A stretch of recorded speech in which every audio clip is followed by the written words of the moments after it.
ওর স্বামী ছাড়া, আরে ওর আত্মীয় ছাড়া, আত্মীয় বলতে ওর নিজের আপনজন ছাড়া তার দেহ দেখার যে অধিকার রেখেছে সেই ব্যক্তি ছাড়া কাউরির সামনে ওই নারী সেন ব্যবহার করতে পারবে না, আতর ব্যবহার করতে পারবে না।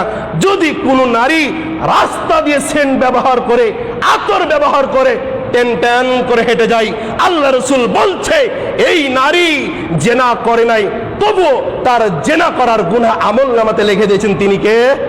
কথা বলেন, আমাদের সমাজে এমন নারী আছে না নাই? দেখবেন রাস্তা দিয়ে হেঁটে যাচ্ছে, তার পাশ দিয়ে হেঁটে যাবেন, আপনি নিজ দিকে মাথা করে যাবেন।